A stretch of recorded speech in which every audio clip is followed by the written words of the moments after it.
Bagi Anda yang baru saja bergabung, berikut 3 berita utama kami hari ini.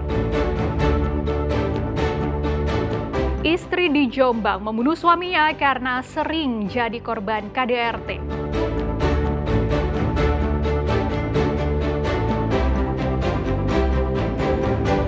Minibus di Ponorogo menabrak truk yang diparkir di tepi jalan. 2 orang meninggal.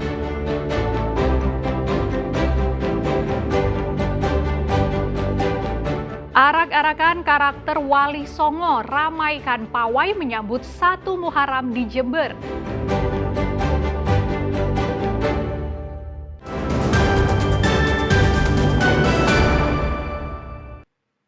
Kecelakaan maut kembali terjadi di Ponorogo. Kali ini minibus menabrak truk yang sedang parkir di pinggir jalan.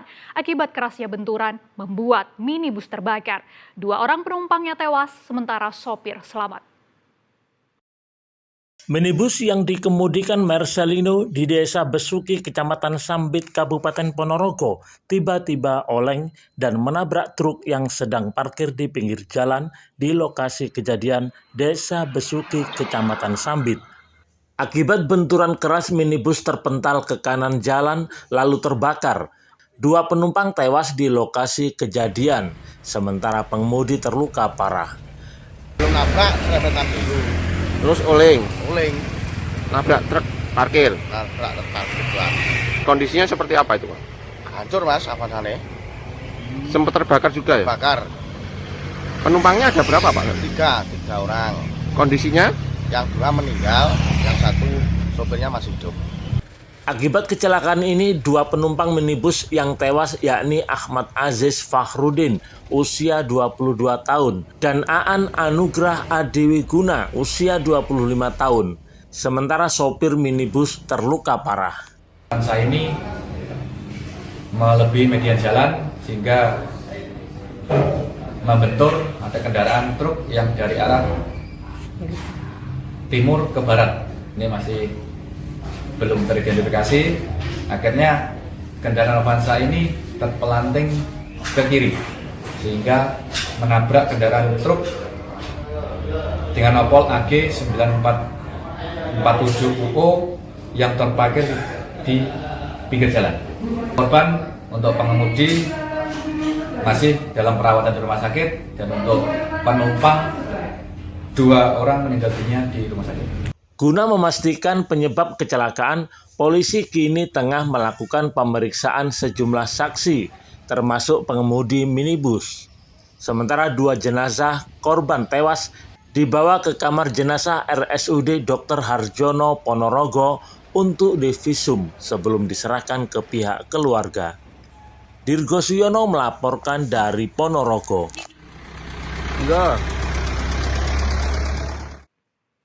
Ragam kegiatan unik digelar menyambut Tahun Baru Islam 1447 Hijriah. Salah satunya pawai Wali Songo di Jember, menaiki kereta unik berbentuk surau. Pawai sosok 9 tokoh penyebar agama Islam ke Nusantara itu berlangsung meriah. Pawai tradisi menyambut Tahun Baru Islam 1 Muharram 1447 Hijriah di Kelurahan Tegal Besar, Kecamatan Kaliwates, Jember berlangsung meriah. Menampilkan sosok 9 tokoh Wali Songo, gambaran 9 tokoh penyebar agama Islam ke tanah air itu, peserta pawai juga mengenakan jubah gamis.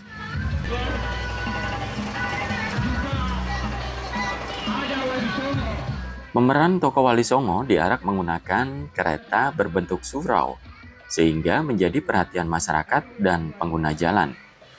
Tak hanya itu, pawai arak-arakan ini juga dikawal oleh ulama yang memerankan pahlawan Pangeran Diponegoro lengkap dengan menunggangi kuda.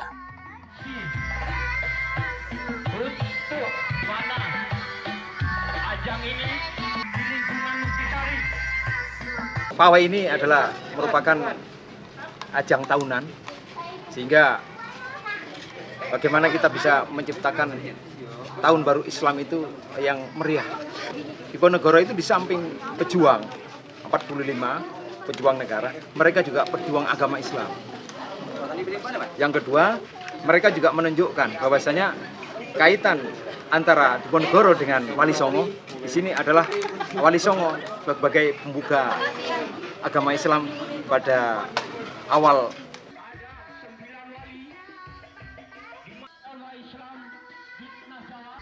Selain sebagai wadah syiar untuk menyemarakan Tahun Baru Islam, pawai ini juga sekaligus sebagai ajang untuk merekatkan tali silaturahmi antar warga. Tommy Iskandar melaporkan dari Jember.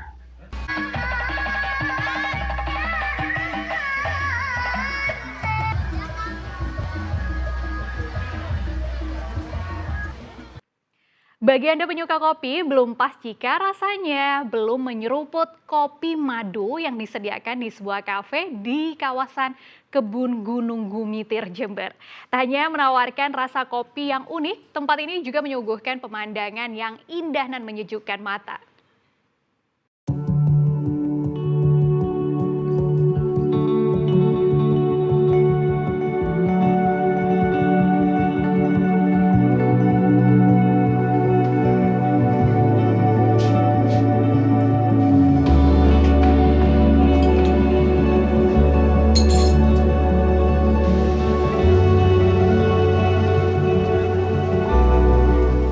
Hijau dan menyejukkan mata. Inilah suasana Kebun Gunung Gumitir, Desa Sidomulyo, Kecamatan Silo, Jember. Tak hanya ditumbuhi pepohonan hutan, area perkebunan di perbatasan Jember dan Banyuwangi ini juga ditumbuhi tanaman kopi robusta.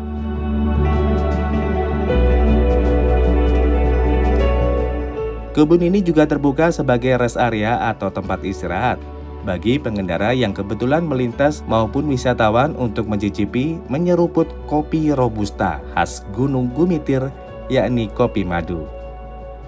Sesuai namanya, minuman ini adalah campuran kopi dan madu asli hutan Gumitir yang diracik oleh barista profesional.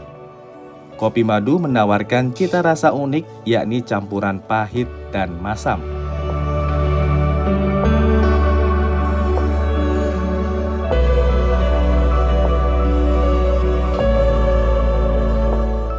Sama madu.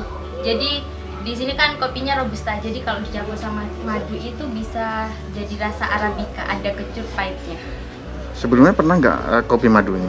Belum, baru pertama kali nyoba di sini. Gimana mungkin sensasi rasanya mungkin, Pak? Enak, Mas.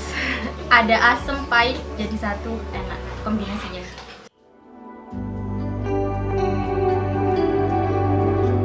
Meski ada rasa sedikit asam diseduh dengan takaran tertentu, kopi madu juga diyakini aman bagi lambung. Kami mencoba memblend antara kopi biar mendekati rasa kayak arabica, itu ada rasa asidnya, sehingga kami padukan antara kopi Gumitir dengan madu. Dan madu ini tidak hanya semua madu itu bisa dilakukan di blend, tetapi madu ini pilihan, madu-madu khusus yang ada rasanya itu asid, sehingga muncul di dalam perpaduan antara kopi robusta Gunung Gumitir dengan madu, sehingga muncullah perpaduan antara bodi dari kopi dan rasa asidnya muncul dari madu. Siapkan uang Rp35.000 untuk secangkir kopi madu yang bisa dinikmati di tengah suasana sejuk pegunungan yang hijau dan memanjakan mata ini. Bagi wisatawan yang ingin berkeliling kebun kopi juga tersedia wahana kereta kelinci, sehingga bisa melihat lebih dekat tanaman kopi yang kali ini sedang memasuki musim panen. Untuk naik kereta kelinci, pengunjung cukup menyiapkan uang Rp10.000 per orang. Perjalanan wisata kali ini tentu menawarkan sensasi tersendiri. Tommy Iskandar melaporkan dari Jember.